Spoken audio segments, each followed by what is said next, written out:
historia de José es tan interesante y poder ver la comparación que existe entre José y Yeshua y cómo los mismos sabios de la antigüedad, del Midrash, pudieron hablar de José, Judá y los hermanos y hablar de Jacob específicamente, su casa, y cómo Rab Shaul o Pablo los cita, aunque no menciona sus nombres y no menciona los sabios. Rab Shaul utiliza una expresión y una frase para conectar lo que Yeshua y el pueblo de Israel vivió con, con José. Vamos a ver eso esta tarde. Shalom. Quien les habla es el pastor Gabriel Paredes, pastor de la congregación Casa de Israel, Yará, aquí en la Florida Central. Estamos contentos y felices de volver nuevamente esta semana a sus hogares, a su computadora, a su celular, donde quiera que nos esté sintonizando, esté viendo, esté reproduciendo este programa. Casa de Israel ya era una congregación de fe, de raíces hebreas, que sin conspiraciones, lo que hacemos es estudiar la escritura, ir a la profundidad, a la base de la escritura para conocer y entender la mente de nuestro Señor, nuestro Adón, Mesías Yeshua, de nuestro Rabí más excelente y de nuestro Padre Celestial, el Elohim eterno y todopoderoso, Jehová es su nombre. Me complace el que podamos compartir un ratito esta porción de esta semana, Miketz. La porción, la parashá se llama Miketz. Y queremos pues compartir unas cuantas ideas y unos pensamientos que no son original, no son mis pensamientos, pero gracias al Padre que nos ha dado la ciencia para poder ir a través de los estudios y poder encontrar esas cosas que nos va a ayudar a nosotros a comprender la mente de Elohim, el plan de Elohim, lo que Él está haciendo para con nosotros y el futuro de la casa de Israel y todos aquellos que se alleguen a la casa de Israel. Antes de entrar directamente a la enseñanza, quiero invitarles para que si desea visitar nuestra congregación, estamos en el 6311, anote la dirección, 6311 US 1792 al norte de la ciudad de Davenport, en Florida, aquí en los Estados Unidos. Es un gozo y una alegría poder recibirles allí junto con toda la familia para que cantemos, adoremos, bendigamos al Padre Celestial, que tengamos un rato de crecimiento espiritual, de elevación de nuestra alma, un rato de conexión en el día santo, el día sagrado de nuestro Padre. Al conectarnos con nuestro Padre Celestial podemos elevarnos y podemos conocer sus principios y vivir de acuerdo a la justicia que viene del cielo, al modelo celestial que le fue mostrado a Moisés y que Yeshua muy bien vino a interpretarnos de la manera correcta. Ahí estamos todos los Shabbats a las 3:30 de la tarde. Nos estamos reuniendo en la tarde. Despedimos el Shabbat ahí mismo. Venga, traiga a sus niños, traiga a su familia, traiga a sus hijos. Tenemos escuela para los niños también. Les están enseñando la parashá, le están enseñando las porciones. Nuestros hijos están enseñando. Tienen su maestro, tienen su supervisor, pero los mismos niños practican, estudian, la semana se preparan para también enseñar. Les invitamos para que venga y nos visite. Cada Shabbat en Casa de Israel Yará hay una nueva experiencia que eleva nuestra alma hacia el Padre Celestial. Bueno, vamos rapidito entonces a entrar a lo que ha estado meditando durante toda esta semana y aún desde toda la semana meditando en la porción y en lo que sucedió con los hermanos de José y con el pueblo de Israel antes de llegar hasta Egipto. Esta mañana el Padre pues se complació en abrir una ventana para ver unas cosas que están aquí en la Escritura y que vamos a estudiar hoy acerca de José. La porción se puede sumarizar o se puede este, si se quiere, se puede resumir, ¿verdad? En que José, la historia de José, hizo entrada a Egipto.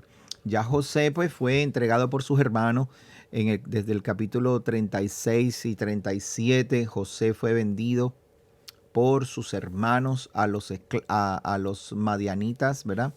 Que subían hacia Egipto, gente que era contemporáneos y tenían conexión con los ismaelitas. Y ellos subían bajaban hacia Egipto desde Siquem, y allá estaban los hermanos de José, los hijos de Jacob.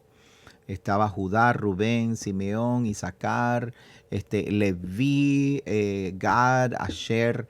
Todos sus hermanos estaban allí pastoreando ovejas, y José fue enviado por su padre para que velara a ver dónde estaban sus hermanos y qué estaban haciendo. Y él les llevó alimentos y fue a buscar a sus hermanos. Y los hermanos lo vieron de lejos y dijeron, mira, ahí viene el soñador de sueños.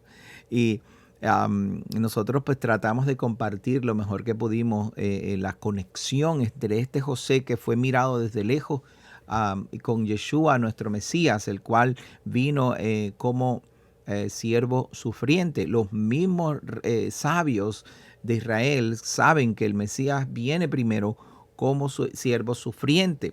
Lo que ellos no quieren reconocer es que Yeshua, nuestro Mesías, es ese siervo sufriente que vino primero para reconciliar al mundo con el Dios de Israel, con el Elohim de Israel. Así sus hermanos lo vieron de lejos y lo reconocieron y dijeron, mira, este es el que se cree el que va a reinar sobre nosotros. Vamos a tirarlo a un pozo a ver qué va a pasar con su sueño. Y vinieron y todos planificaron y lo atraparon, le rasgaron sus vestiduras, lo tiraron en un pozo donde no había agua, y allí su hermano suplicaba para que lo sacaran, y sus hermanos fueron y se sentaron a comer. Después que lo tiraron al pozo, se sentaron a comer. No sé cómo pudieron haber hecho eso. Génesis 37. Y luego vieron la caravana de los madianitas y se lo llevaron, lo sacaron del pozo y lo vendieron. Luego regresan a donde su padre, mataron un cabrito y ensangrentaron sus ropas, su túnica de autoridad. La bañaron la autoridad de Joseph, con sangre de un cabrito. Y se lo llevaron al padre, y el padre vio la muerte de su hijo. Él pensó que su hijo estaba muerto y rasgó sus vestidos. Una de las cosas que más me impresiona es que Jacob, la metáfora tan preciosa que tenemos en Jacob, como el Padre Celestial, como si Jacob, cuyo nombre es Israel, representara a nuestro Padre Celestial. Y él ve a su hijo, ve la sangre de su hijo, sangre manchada, ropas manchadas con sangre de un cabrito, de un cabro, ¿sabe? Y rasga sus vestidos y dice de esta manera, yo iré al sepulcro llorando, yo moriré llorando de tristeza, moriré triste porque no vi lo que sucedió con mi hijo. Y es interesante el pensar que cuando Jacob dice, yo iré al sepulcro llorando, me recuerda cuando la escritura dice que Yeshua fue llevado a lo más profundo del Seol, el Hades y el Seol, que es llamado el infierno, ¿no? Traducido en griego al infierno, o al español al infierno. Y el Hades es el lugar de muerte. Y dice la escritura bien claramente que si confesares, ¿verdad? Romanos capítulo 10, si confesares con tu boca que Yeshua es el Elohim, es el Adón, perdón, que Yeshua es Adón, y creyeres en tu corazón que Elohim lo sacó de entre los muertos, lo resucitó de entre los muertos, ¿qué más pudiéramos pensar nosotros que el mismo Elohim fue al lugar de la muerte para rescatar a su hijo? Fue al Seol con lágrimas, si se quiere, para sacar a su hijo de la muerte. Así Jacob, Israel, lloró por su hijo, y dice él mismo que yo iré a la muerte con tristeza, con mis lágrimas. La diferencia está en que Jacob entendió Jacob no tenía claro todos sus pensamientos, en el sentido de pensar y creer que su hijo podía haber estado vivo. Aun cuando él sabía que su hijo había tenido sueños y el padre había utilizado a su hijo para dar sueños en las que José iba a reinar sobre todos sus hermanos. Inclusive el último sueño que tuvo fue que su padre y su madre y sus hermanos se habían inclinado delante de él. Y Jacob, aunque se enojó, escuche bien, aunque Jacob se enojó con su hijo José, con Joseph, aún así meditaba en eso. Se le quedó eso en la mente pensando, wow, ¿cómo va a ser esto? Ahora, una vez él meditaba en esto y se enojó con su hermano, entonces José es llevado a Egipto y luego de unas travesías de mucho dolor, y usted y yo sabemos, muchos de ustedes ya saben la historia, ¿no? José llevado a la casa de Potifar y en la casa de Potifar se convirtió en el administrador de los bienes de Potifar, que era un hombre de mucha importancia en Egipto, pero su esposa, una depredadora sexual, una enferma sexual, quiso aprovecharse de José. Y José, pudiendo haber hecho lo que quiso, lo que le dio la gana, José estaba deseoso de olvidarse de su casa, de la casa de su padre. Él mismo le puso el nombre a su hijo Manasa, porque Elohim me hizo olvidar la casa de mi padre. José, pensando, mi padre se enojó conmigo. Mi padre, el padre Elohim me mostró unos sueños, Jehová me mostró unos sueños, mi padre se enojó conmigo, mis hermanos me odian, no me quieren, lo que Elohim quiere hacer conmigo, lo que el padre me mostró en sueños, ellos no lo aceptan y no les parece bien. Yo no quiero volver a una casa donde en lugar de ser celebrado, soy casi tolerado solamente por ser medio hermano. Y no solamente eso, no quiero volver a un lugar donde mis hermanos me odian, me han querido matar, me vendieron como esclavo. Y se olvidó de su padre, se olvidó de sus hermanos, se olvidó de su casa. Pero en medio de su dolor, esta mujer, aún con todo que José era un hombre justo, quiso violar a José, quiso aprovecharse de que era un esclavo en la casa y José tuvo que correr. De ahí sale Potifar y con dolor, sabiendo Potifar que su mujer era mala, era una malvada, que José nunca hubiera hecho lo que la esposa lo estaba acusando. Con dolor lo mandó a la cárcel. La pena era muerte. El castigo por lo que él había hecho, lo que era acusado, no que él lo hizo, pero lo que era acusado, el castigo era la muerte. Sin embargo, Potifar lo envía a la cárcel. Y en la cárcel comienza una nueva historia.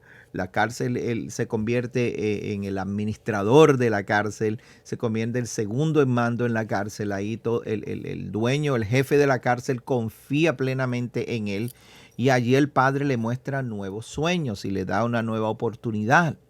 Mientras que el faraón en su palacio está teniendo unos sueños extraños y tiene los sueños acerca de los 7 años, ¿se acuerdan? De las 7 vacas que eran muy gorditas y estaban muy lindas y salieron del Nilo, salieron 7 vacas flacas y consumieron a las vacas gordas y aun cuando se las comieron no engordaron. Igual que el sueño con el trigo también, de la misma manera, 7 vástagos de trigo fueron consumidos muy, muy hermosos, fueron consumidos por 7 vástagos de trigo que nos servían. Y usted conoce ya la historia, es una historia muy común de la cual nosotros ya sabemos. Dentro de la cárcel, él tiene unos sueños, o no es que tiene un sueño, los presos que estaban con él, el copero y el panadero, tuvieron sueños y José les interpreta el sueño. Porque el padre, y no por José mismo reconoce, estando en su peor condición, en la cárcel, estando en una condición de precaria, una condición difícil, aún allí no dejó de honrar a Elohim, no dejó de honrar a su Padre Celestial, no dejó de creer y confiar y de entregar su vida al Eterno en honestidad, en rectitud y en confianza. Allí mismo el Padre también lo utilizó, le habla, le revela el sueño al panadero. El panadero soñó que iba con unas canastas en la cabeza, que unos pájaros se estaban comiendo eh, el pan. Y el copero también tuvo un sueño.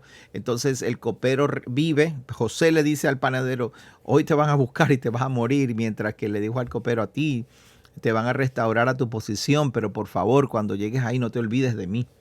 Y el copero se olvidó de José, no reconoció a José, sino que simplemente fue a congraciarse él.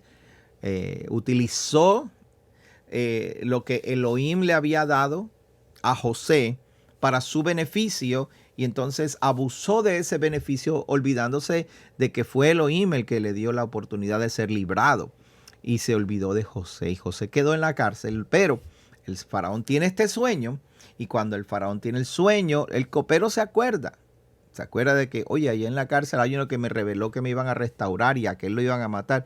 A lo mejor él podrá revelarle los sueños o los significados del sueño al faraón, porque ninguno de los sabios había podido descifrar cuáles eran los tiempos que el Eterno estaba preparando grandemente para Egipto y para todas las naciones conocidas en ese momento. Venía una gran escasez, una gran sequía, 7 años difíciles.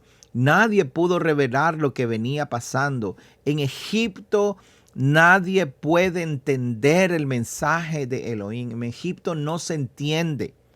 No pueden, están distraídos con sus mundanalidades, con las cosas malas. El mundo está distraído con cosas malas. Yo he aprendido a través de la psicología que el hombre es capaz de hacer mucho daño. El hombre es capaz de hacer daño y hay maldad en él. No es que nosotros digamos que los hombres son malos, es que los hombres tenemos en nosotros la inclinación al mal. Y el Padre nos mostró esa capacidad que tenemos de ser malos, y por eso nos da instrucciones para que hagamos lo correcto. Aleluya. Ahora José es llamado de su prisión y fue lavado, cambiado sus ropas y fue hasta donde el faraón. Que llegar al faraón requiere de unas cualidades demasiado altas y unos requerimientos que no cualquier persona, esto no fue algo casual, que uno dice, bueno, agarraron a este que adivinó unos sueños y lo pararon delante del faraón. No es tan casual. Hay unos requerimientos en el antiguo Medio Oriente. No cualquier persona puede llegar delante del trono o delante de la presencia de, para ellos, Dios, el líder. El faraón representaba a Dios en medio de los hombres, el líder más grande del imperio, si se quiere, de todo del Alto y Bajo Egipto y todas sus 9 provincias. Era él. Él era el Ra, el Elohim vivo, el Dios vivo, si se quiere, ¿verdad? De hecho, era Horus vivo, el Hijo de Dios aquí en la tierra. Pararse delante de él era algo que no era posible para cualquier persona. Y estoy hablando en esto en términos históricos. No, para mí el único que es hijo de Elohim es Yeshua, mi Mesías, y el único Dios, o el único Elohim creador es Jehová de los ejércitos, ¿no? Yo estoy hablando en términos históricos. Ahora, José se para delante de Faraón, lo llevaron delante del Faraón y se para, y el Faraón le habla, le dice, dime si tú sabes lo que quiere decir el sueño, interprétamelo. A ver. Y José dijo, yo no soy el que interpreto el sueño, no es a mí, que yo no soy el que tengo la habilidad de saber estas cosas. Le dice José, eso es increíble. José le dice, yo no tengo la habilidad de nada, sino que el Elohim de los cielos, el Elohim de Israel, ese es el que sabe. Y ese pues ese es el que va a darnos a todos nosotros lo que significa el sueño. Y el faraón escucha las palabras de José. José le dice lo que va a pasar: 7 años de vacas gordas, donde va a haber mucha abundancia, pero luego vendrán 7 de vacas flacas. Y una vez vengan estas 7, entonces si nosotros hacemos provisión para esos 7 años, no padeceremos de hambre. Y así José salvó a Egipto y fue colocado el segundo en mando, que quiere decir José no era simplemente um, una persona que estaba a cargo de todo. Los sabios interpretan que José no era simplemente un señor de todo, sino era el proveedor de todo. Para todo el mundo. Y efectivamente es así. Usted puede interpretarlo, ya que todo el mundo, cuando vino los tiempos de sequía, todo el mundo iba a Egipto y en Egipto efectivamente había pan, había grano. Y José había hecho provisión, construyó grandes almacenes de grano y durante los 7 años de abundancia almacenaron mucho grano, lo guardaron y preservaron mucha comida para que cuando llegaran los tiempos malos, de repente se secó todo y no bajaba la lluvia y no crecía nada. Ahora entonces en Egipto había almacenada comida y todo el mundo iba a comer. Por eso es que a comprar comida en Egipto. Por eso es que José se convierte no solamente y necesariamente alguien que está a cargo de todo Egipto, sino el proveedor de pan. Piense por un poquito. José, el Mesías, el siervo sufriente, se convirtió en el proveedor de pan, comida, sustento para todas las naciones, para todas las personas que en ese tiempo conocían que las naciones conocidas sabían que Egipto era la única nación alta, suprema, poderosa. Todo el mundo corría hacia Egipto y podía tener grano. El pueblo tenía grano para sí. Los extranjeros compraban grano en Egipto. De esta manera, en Canaán, donde está Jacob, pasando por la misma sequía que todo el mundo está pasando, cuando ve que la comida se le está acabando y se le está acabando el grano, que es lo único que les puede ayudar a sobrevivir, especialmente en invierno. Porque mire, las frutas pueden nacer desde la primavera hasta el otoño. En otoño nacen todas las frutas. Y tienen frutos ellos, pero tan pronto llega el invierno ya no sale nada de la tierra y lo único que se conserva es el grano. El grano de trigo especialmente. Es un grano que usted puede guardar por años y años y años y años y si no le entra ninguna plaga, se conserva bien y se puede utilizar. Pues eso es lo que ellos no tenían. No tenían grano, había sequía y no había grano. Y pasaban los años y todo lo que Jacob y sus hijos habían almacenado se había perdido ya, se había acabado. Y cuando se estaba acabando dijeron, ¿qué vamos a hacer? Nos vamos a morir de hambre. Entonces Jacob le dice, vayan a Egipto, que allá hay comida. Y traigan, lleven dinero en su mano, lleven bolsa y traigan comida. Y allá se fueron. Se quedó Jacob con Benjamín en Canaán, mientras sus hijos fueron a buscar, los 10 hijos fueron a buscar grano. Y cuando llegan a Egipto, allá José los recibe y José se da cuenta que son sus hermanos. Los hijos de Israel llegan hasta Egipto. Y ahí es donde nuestra parashá se pone interesante. Porque cuando ellos llegan a Egipto, José los reconoce y les dice, estos son los sinvergüenzas que me vendieron. Algunas personas se hacen esta pregunta, haciendo un paréntesis, ¿por qué José no, siendo el hombre más poderoso de Egipto, no mandó a buscar a su padre? No mandó a buscar, a mandarle una carta, un mensaje, decirle, papá, estoy bien. ¿Por qué José en los 17 años que estuvo allí, no, en los 14 años que él vivió, por todo este tiempo difícil, no hizo nada para comunicarse con su papá? Después los 7 años de abundancia donde José le dieron una esposa, le cambiaron el nombre, fue adoptado, ahora está en segundo, es una persona sumamente influyente. Es el único que está por encima de José es el faraón. Entonces, ¿qué pasó? ¿Por qué no se llamó a su padre? Y la interpretación o una de las respuestas que se da es porque José quiso olvidar la casa de su padre y tenía miedo de la casa de su padre. Y sus hermanos lo quisieron matar y su papá estuvo molesto con él y dijo, ya en la casa de mi padre nadie me quiere, o me voy, no quiero saber tampoco de ellos. Y así, como les dije al principio, le puso el nombre a su primer hijo en Egipto, Manasa.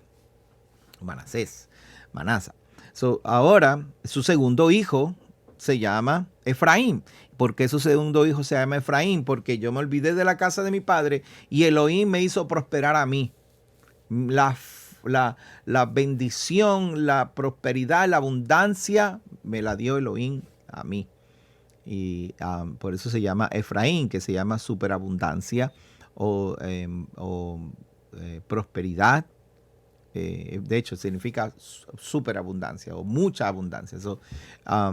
Ahora sus hermanos llegan a Egipto, él los ve, los reconoce, dice, estos son los sinvergüenzas que me quisieron matar.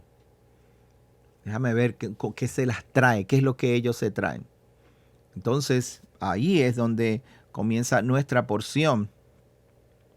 Y empezamos a ver esto que yo quiero comentar con ustedes en los próximos minutos. No voy a estar mucho tiempo con ustedes porque de verdad hay mucho que meditar en esto y no quiero darle mucha vuelta. Solamente le conté todo este resumen hasta aquí para que ustedes tuvieran la idea de hacia dónde vamos. Primero, tenemos que considerar algo que los sabios consideraban. Y les voy a poner aquí este verso bíblico en Génesis capítulo 37, el verso 6. Déjame buscárselo aquí. No, perdón, el verso 6, no, el verso 25.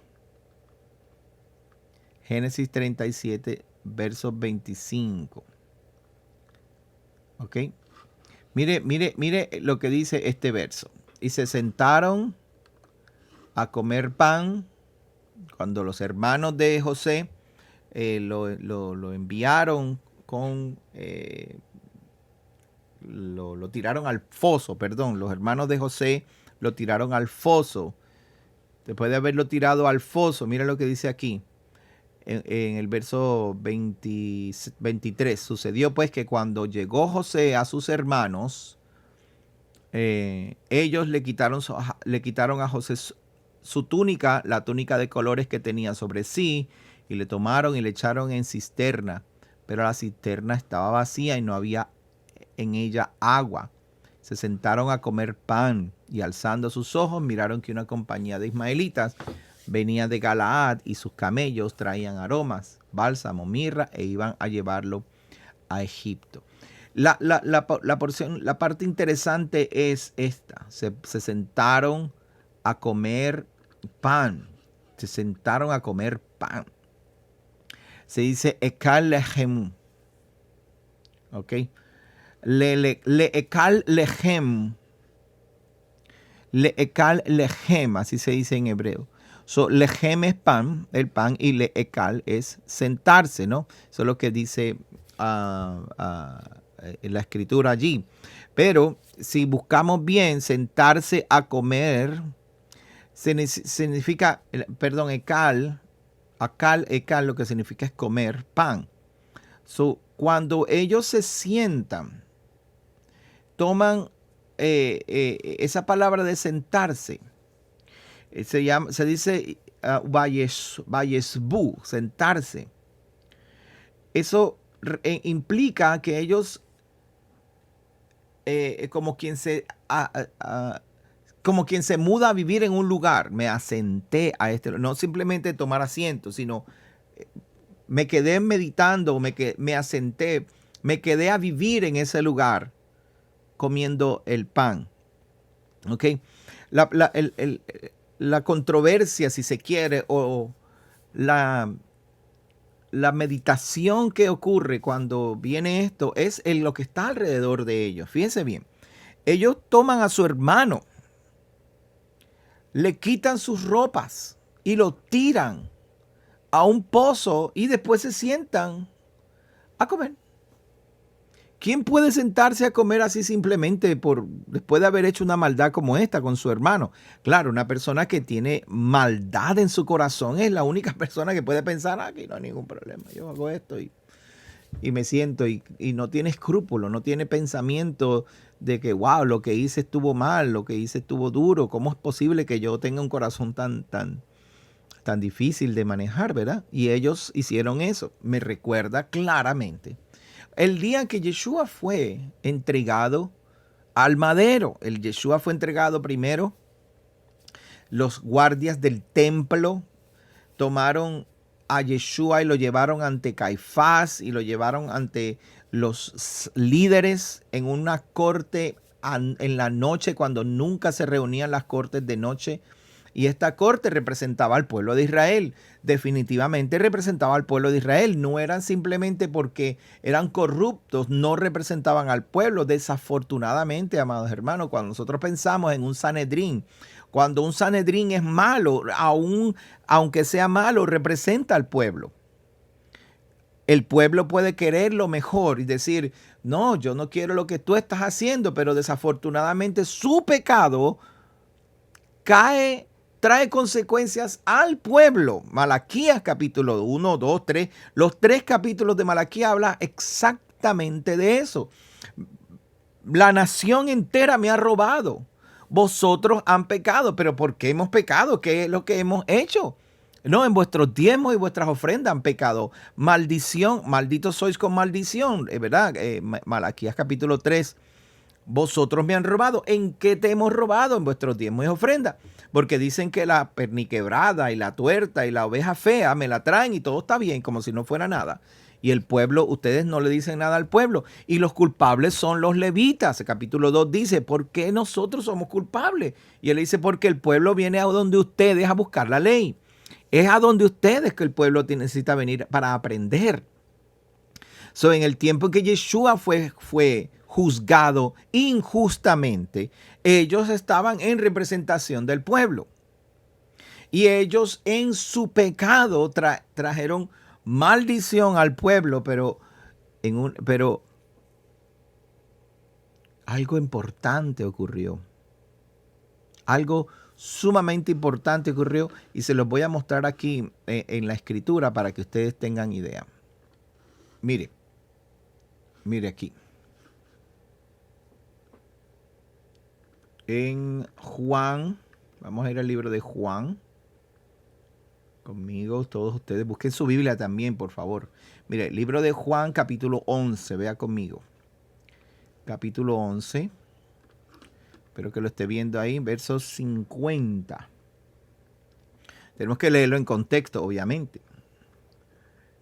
En el verso 50, mire lo que dice aquí. Vamos a leer desde el 45. Entonces, muchos de los judíos que se habían venido para acompañar a María y vieron lo que Yeshua hizo, lo que hizo Yeshua, creyeron en él. Pero algunos de ellos fueron a los fariseos y le dijeron que Yeshua había hecho, que había resucitado a Lázaro. Entonces los principales sacerdotes y los fariseos reunieron al Sanedrín, al concilio, y dijeron, ¿qué haremos? Porque este hombre hace muchas señales. Todo el Sanedrín se reunieron diciendo, ahí está Yeshua, está haciendo muchas señales. Si dejamos así, todos creerán en él y entonces los romanos no van a hacer daño. Vendrán los romanos y destruirán nuestro lugar santo y nuestra nación. O sea que el miedo de los judíos era que Yeshua convirtiera la nación completa en seguidores de él, lo establecieran como rey y que los romanos no les gustara la idea. Entonces destruyeran a Jerusalén. Entonces Caifás, uno de ellos, sumo sacerdote, aquel año, les dijo, vosotros no sabéis nada ni pensáis que nos conviene que un hombre muera por el pueblo y que no toda la nación perezca. Caifás, el sumo sacerdote, que es la máxima autoridad delante del pueblo y delante del Eterno, toma una decisión y le dice a todo el mundo, a nombre del pueblo, ni pensáis que nos conviene que un hombre muera por el pueblo y no que toda la nación perezca. Pues Caifás está diciendo, vamos a entregar a uno por todos nosotros. Todos los que estaban, José y sus hermanos, dijeron, mira, ahí viene el soñador de sueños, vamos a tirarlo en el foso y que muera y a ver qué va a hacer de su sueño. Y así todos nosotros nos quedamos con la autoridad que se le dio a José. ¿Ah? Entonces, mire lo que dice la escritura. Esto no lo dijo por sí mismo, sino que como era sumo sacerdote aquel año, profetizó. Siendo el sumo sacerdote, por medio de él, Elohim habla y profetiza a través de esta persona con su mal pensamiento. Dice, va a morir uno por toda la nación. Y no solamente por la nación, sino también para congregar en uno a los hijos de Elohim que estaban dispersos. O sea, a la dispersión, a la casa de Israel, a los hermanos que estaban fuera de Judá. Los únicos que estaban en Jerusalén eran Judá y Benjamín. Estaban en el reino, los demás eran rechazados, no los querían. Así que todo el Sanedrín acordó matarle. Ese día Yeshua fue sentenciado básicamente a muerte y todo el Sanedrín decidió matarle. Lo mismo que ocurrió con José. Ahora, al punto que querían ir, el día de la Pascua fue cuando Yeshua es entregado. Yeshua la noche anterior, el día 14 por la noche, hizo una cena de convenio con sus discípulos y les explicó qué iba a suceder al día siguiente. Y esa cena de convenio, él la comparte con sus discípulos y les dice, yo voy a ser entregado y uno de ustedes me va a traicionar. Luego Yeshua sale, lo mandan a buscar del Sanedrín. La gente del Sanedrín lo manda a buscar y los guardias del templo lo traen y lo llevan a ser juzgado por Caifás. Y luego lo llevan a donde Pilato. Lo entregan a los romanos para que los romanos lo maten, porque los judíos no lo podían matar. Ese corte por la noche injusta, después por la mañana lo llevan a donde Pilato, después lo llevan a donde Herodes y lo tienen de arriba abajo y lo castigan y lo golpean y lo llevan. Y entonces dijeron, pues crucifícale. Y gente mintiendo, porque no todo el pueblo estaba de acuerdo con lo que estaba pasando, pero lo que ellos están haciendo, ese pecado, les cae al pueblo. El pueblo de Israel queda manchado por ese pecado. Y ahora dice, ¿qué vamos a hacer con él, Pilato? Y él dice, crucifícalo. Crucifícalo, pero si este hombre no ha hecho nada, ¿cómo que lo voy a crucificar? Los romanos les encantaba crucificar gente. Hacía menos de 30 años habían crucificado más de 2000 judíos por sedición, por querer separarse de Roma y por querer tener su propio reino. Y después de esto, miles más murieron. Dicen los rabinos que dentro del periodo desde el segundo templo hasta Akiva murieron 10 grandes sadiquín. Gente que se entregó al Eterno. Entonces ahora todos ellos se lo entregan a los romanos y Pilato se lava las manos, mire, hagan como ustedes les dé la gana, yo no me voy a meter en eso. Y se los entregó a los romanos lo castigan, le rompen sus vestiduras y les ponen unas vestiduras falsas, una vestidura de púrpura como si fuera un rey, una corona de espinas. Lo hacen caminar por todo el pueblo, castigado. Lo llevan a un madero, lo cuelgan en un madero injustamente. Ni siquiera Pilato quería hacerlo. Fue tan injusto que ni Pilato quería hacerlo. Y lo cuelgan en un madero. A las 3 de la tarde, a la hora del sacrificio, Yeshua muere.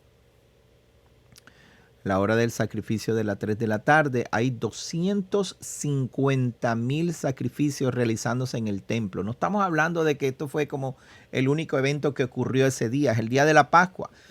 Josefo cuenta que más de 250,000 sacrificios se llevan a cabo entre ese día, entre las 12 y las 3 de la tarde. Todo el mundo toma su cordero, se lo lleva al horno y después que Yeshua muere y lo colocan en la fosa, en la tumba, esa noche todo el pueblo de Israel se sienta a comer. Se van y sientan a comer. Como si no fuera nada.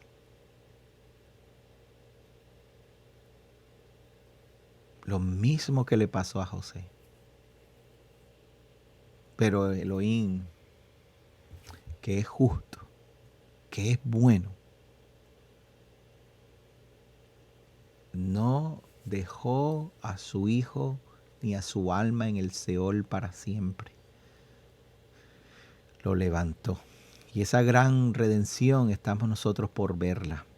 Mientras tanto tenemos la gran metáfora que literalmente ocurrió, pero también si lo vemos desde el punto remés, desde el nivel de metáfora, alegórico, vemos a José en medio de las naciones del mundo, en medio de la encerrona, en medio de Egipto. Y sus hermanos habiendo pecado y habiendo llevado la maldad sobre ellos mismos. En su maldad no sabían que lo que estaban haciendo iba a repercutir en gran salvación para todo el mundo. En pan para las naciones. Pan para las naciones. Pan. Porque ellos castigaron a José, lo tiraron a la fosa, pero José se convirtió en el más grande, en el que pudo acumular pan, reservar pan para todas las naciones. Yeshua dijo, yo soy el pan de vida. Quien come mi carne y bebe mi sangre tendrá vida eterna. ¿Sabe? No, eso es a nivel alegórico, ¿no? No estamos hablando de que literalmente comemos, como dicen los católicos, que la transustanciación, que el pan, la hostia se convierte en el cuerpo del Mesías y el vino en la sangre. Eso, no estamos hablando de eso, es a nivel metafórico. Cuando usted ve que Yeshua ha provisto esta gran salvación para las naciones, para todo el mundo. Mire, lo que hicieron sus hermanos, Judá y todos sus hermanos, la gran maldad y el gran pecado que el pueblo de Israel cometió vino a ser salvación. Vino a convertirse en grandes méritos. Le voy a enseñar algo rapidito en el capítulo de Romanos capítulo 11. Mire, Romanos capítulo 11. Dice aquí, vamos a leer desde el verso 3 en adelante. Mire cómo dice. ¿Qué ventaja pues tiene el judío? ¿Qué ventaja tiene pues el judío? ¿O de qué aprovecha la circuncisión? Mucho, en que de todas maneras, primero, ciertamente que se les ha sido confiada la palabra del Eterno. Pues que si algunos de ellos han sido incrédulos, su incredulidad habrá hecho nula la fidelidad de Elohim, por causa de que Judá y sus hermanos mataron o tiraron a su hermano y lo vendieron entre los como esclavo, hace que Elohim sea infiel. José fue fiel. Elohim fue fiel, aunque los hombres fueron malos. De ninguna manera, verso 4, antes bien sea Elohim veraz y todo hombre mentiroso, como está escrito, para que seas justificado en tus palabras y venzas cuando fueres juzgado. Estamos hablando en Salmo 51:4, estás hablando de que Elohim sea juzgado y salga vencedor por sus palabras. Y si nuestra injusticia hace resaltar la justicia de Elohim, ¿qué diremos? ¿Será injusto Elohim que da castigo? Esto es para los que hacen mal, ¿no? Hablo como hombre, en ninguna manera, de otro modo, ¿cómo juzgaría Elohim al mundo? Pero si por mi mentira abundó la verdad de Elohim, abundó para su honor, ¿por qué aún soy juzgado como pecador? Si es verdad, yo mentí, pero mi mentira y provocó que la verdad de Elohim surgiera, fuera elevada. ¿Y por qué no decir, como mucha gente nos calumnia y algunos cuya condenación es justa afirman que nosotros decimos, hagamos males para vengan bienes? No, eso no es lo que hay que hacer. El hecho de que una persona al hacer mal hay una repercusión en bien, eso no significa que tenemos que hacer mal, al contrario. Que los malos sean malos. ¿Qué pues? ¿Somos nosotros mejores que ellos? En ninguna manera, pues ya hemos acusado a judíos y a gentiles que todos están bajo pecado, como está escrito. No hay justo ni aun uno. No hay quien entienda. No hay quien busque a Elohim. Todos se desviaron a una, se hicieron inútiles. No hay quien haga lo bueno. No hay ni siquiera uno. Sepulcro abierto es su garganta. Con su lengua engañan. Veneno de áspides hay debajo de sus labios. Su boca está llena de maldición y amargura. Sus pies se apresuran para derramar sangre. Quebranto y desventura hay en sus caminos y no conocieron camino de paz. No hay temor de Elohim delante de sus ojos. Pero sabemos que todo lo que la ley dice, lo dice a los que están bajo la ley, para que toda boca se cierre y todo el mundo quede bajo juicio de Elohim, ya que por las obras de la ley ningún ser humano será justificado delante de él, porque por medio de la ley es que sabemos lo que es malo. Pablo nos explica específicamente que somos malos, hemos hecho mal, pero eso no significa que al hacer nosotros mal abunde el bien, se sepa lo que es bueno. Eso no significa, pues vamos a seguir haciendo lo malo para que se vea que hay una contraparte. ¿Sabes? No vamos a seguir apagando luces para que quede una pequeña luz y sepamos, mira, sí hay luz. No, eso no es la idea. La ley fue hecha para que Elohim se justificara a sí mismo, fuera justificado y nadie pudiera decir, no, mira, es verdad, yo soy justo y Elohim me está castigando injustamente porque yo he hecho lo bueno. Y Elohim dice, bueno, yo te dejé mi palabra, está allí. Vamos a ver si es verdad que estás haciendo lo bueno. Ahora, mire este verso que quiero mostrárselo rápido y quiero mostrarle lo que dice la Mishnah. La Mishnah, los sabios dijeron esto primero que Pablo. Mire esto. En el capítulo del mismo Romanos, pero el capítulo 11, mire así. Aquí. Verso 11. Romanos capítulo 11, verso 11. Aquí está. Digo pues, ¿ha tropezado los de Israel para que cayesen? En ninguna manera. Pero por su transgresión vino la salvación a los gentiles para provocarles a celo. Luego dice, y si su transgresión es la riqueza del mundo y su defección la riqueza de los gentiles, cuánto más su plena restauración. Mire, Pablo, Rav Shaul, está diciendo, toda esa maldad que Israel hizo, la que hicieron con José, la que hicieron cuando pecaron, durante todos estos años que trataron de establecer el reino en la casa en Israel y no lo lograron por irse tras su maldad. Ezequiel dice, mire, tus ropas fueron rasgadas, ustedes fueron tan malos, ustedes se pervirtieron. Luego con Yeshua viene, dice, vengo para traerle salvación, vengo para traer buenas noticias, para interpretar bien la ley, vamos a restaurar a la dispersión, vamos a comenzar a establecer el reino de mi Padre. Y ellos en su maldad lo tomaron, lo castigaron y lo entregaron a los gentiles para que lo mataran. Y esa maldad de Israel provocó bendición para los gentiles, provocó el bien para muchos, para millones hasta el día de hoy. Su transgresión fue riqueza del mundo.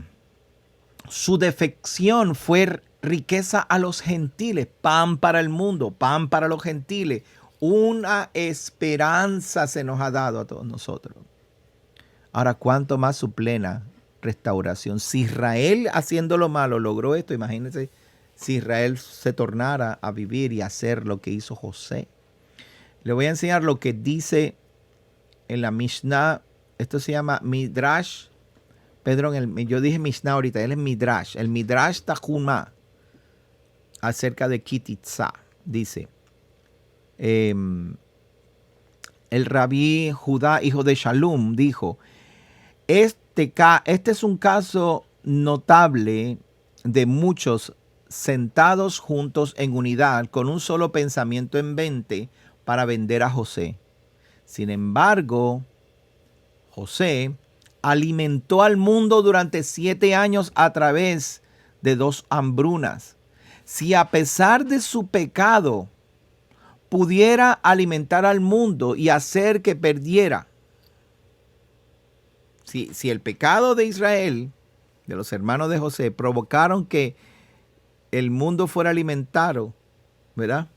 Dice aquí, cuánto más beneficioso habría sido el resultado si hubieran actuado meritoriamente.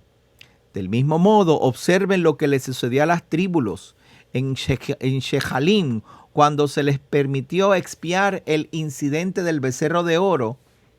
Si el pecado atroz que cometieron podría conducir a la realización de un acto digno, cuánto más hubieran actuado meritoriamente.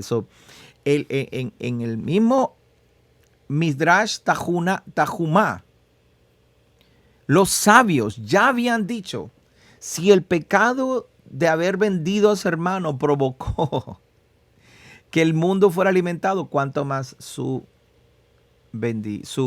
actos meritorios van a ser.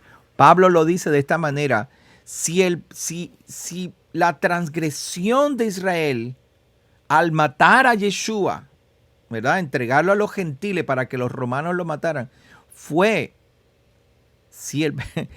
bendición para el mundo, fue riqueza para los gentiles, riqueza para el mundo, cuánto más si hubieran hecho lo correcto. Y cuánto más si Israel hoy se tornara hacia Mesías Yeshua y empezara a trabajar con lo que Mesías Yeshua tiene para ellos, para nosotros. Cuánto más si Israel con sus actos meritorios, con actos de bondad, de justicia, haciendo lo correcto, podrían lograr aún más. Podrían elevar más a las naciones, al pueblo, al mundo. Es tiempo de que nosotros como Israel, después de nuestras transgresiones, nos tornemos y digamos, bueno, yo sé que mi pecado provocó que abundara la gracia, que se viera en la bondad de Elohim por el perdón. Pues entonces hagamos lo correcto. Eso no significa que si yo peco, qué bueno que peca, porque así entonces Elohim puede perdonar y puede mostrar que Él es bueno. Claro, eso sería magnífico y eso es magnífico, Él lo hace, pero ¿cuánto más si hiciéramos lo correcto? ¿Cuánto más Elohim no haría más obras a través de nosotros? ¿Cuánto más Elohim no quisiera utilizarnos a nosotros para su honor, para su nombre? Si hiciéramos lo correcto en lugar de pensar que la abundancia del pecado va a traer su bondad. Ciertamente lo hace, pero amado, yo creo que mi sugerencia para usted es que paremos de pecar, paremos de acusar, paremos de correr detrás de los otros tratando de cambiarles la vida porque están en pecado. Vamos a cambiar nosotros y hacer lo bueno y ser luz en lugar de ser acusador. Pararnos en la brecha y hacer lo correcto. Ese es el problema que tenemos hoy en día, especialmente en esta fecha. Esta semana es la semana de torrarismo, como dice Pastor Walter. Nos convertimos en terroristas de la Torah, acusando a todo el mundo porque ponen árboles o ponen garland o que ponen adornos y adoran a un niño, al niño Jesús o lo que sea, y adoran las Navidades, a Santa Claus y todas esas cosas, y nos convertimos en terroristas. Mire, olvídese de eso, no piense tanto, no acuse ni corra tanto tras aquellos que están haciendo, se están equivocados sin saber, algunos sabiendo, a algunos no le importa, yo sé. Hay personas que me lo han dicho así, a mí me gusta, ¿y qué pasa? Me lo han dicho así, sabiendo que yo sé que es pagano, pero a mí me gusta. Pues yo hace años que yo paré de eso y empecé a decir, yo decidí decirme a mí mismo, mira, tú no vas a cambiar a nadie. Haz tú lo correcto y no acuses a nadie. Deja de hacer el mal y haz el bien. Y aprendí. Porque si mi pecado trajo tanta bondad y misericordia de Elohim, ¿cuánto más va a traer mis méritos, mi trabajo, mi fe, mis acciones de fe? Tenemos que cambiar ya nuestra mente, nuestra forma de pensar. Vivimos en una constante, el americano dice self-pity. Todo el tiempo estamos, ay, yo que sufro, que me ha pasado tantas cosas malas, pero entonces Dios me salvó. Ay, yo que era tan pecador, y empieza a contar el testimonio y se lo saborean nuevamente. Tenemos que parar ya y empezar a crecer. Rav Shaul, o quien haya sido el que escribió el libro de los Hebreos, lo dijo en el capítulo 6. Paremos ya con esa doctrina de arrepentimiento, de bautismo, de volver a la cruz. Llévame a la cruz otra vez. Y no paramos, seguimos yendo a la cruz todo el tiempo. Yo veo al Padre diciendo, mi hijo, ¿qué vas a hacer después de la cruz? Tienes que hacer algo. Porque Yeshua no va a volver a bajar si sigues pecando voluntariamente después de haber disfrutado de todos los beneficios, de todo el fruto, de todos los bienes del mundo venidero, y vas a volver a caer. Vas a volver a crucificar al Mesías. Hagamos lo correcto. Vivamos correctamente. Aprendamos de los errores del pasado y crezcamos para honrar el nombre de nuestro Padre, nuestro Elohim.